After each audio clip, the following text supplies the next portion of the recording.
നിന്നോടുകൂടെ രമിച്ചു വാണിടുവാനെന്നോടു തുല്യരായില്ല മറ്റാരുമേ. എന്നോടുകൂടെ വസിച്ചിടിവിടെ നീ, പിന്നെ ഞാൻ നിന്നെ അയച്ചിടുവനെടോ.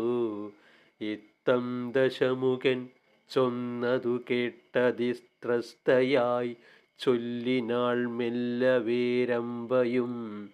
നിന്നുടെ പൂർവജനായ ധനേശ്വരൻ തന്നുടെ പുത്രൻ നളകൂബരനവൻ, തന്നുടെ വല്ലഭയാകിയ രംഭ ഞാൻ നിന്നുടെ പുത്രിയായി വന്നിടുമോർക്ക നീ. ഉല്ലാദ കാര്യമൊരായ്ക നീ മാനസേ, നല്ലവണ്ണമയച്ചിടെന്നെ വൈകാതെ. അപ്പോൾ ദശമുഖൻ ചൊന്നാനതിന്മൂലം അപ്സര സ്ത്രീകൾക്കു ദൂഷണമില്ലേതും വൻപോടിവണ്ണം പുണർന്നിതു രാവണൻ. രംഭയെ കമ്പം കലർന്നു പോയാളവൾ ചെന്നു നളകൂബരനോടവസ്ഥകളൊന്നൊഴിയാതെ പറഞ്ഞിതു രംഭയും.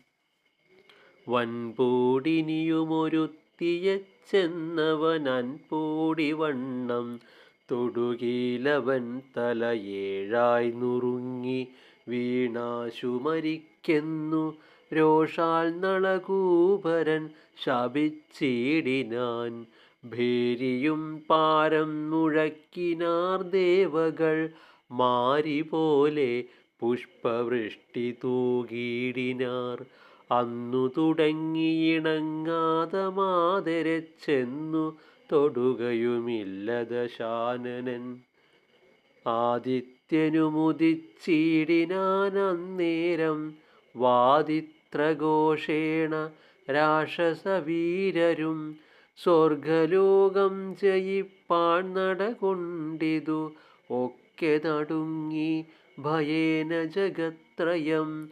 സപ്തസമുദ്രങ്ങളും പൂർണ്ണഘോഷേണ തൃപ്തി കലർന്നങ്ങു പൊങ്ങിവരും പോലെ.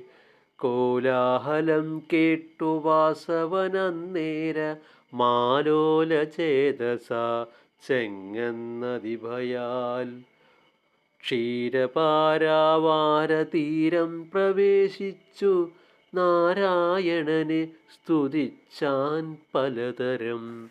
ഓം ശ്രീ ഗുരുഭ്യോ നമഃ. ഹരി ഓം.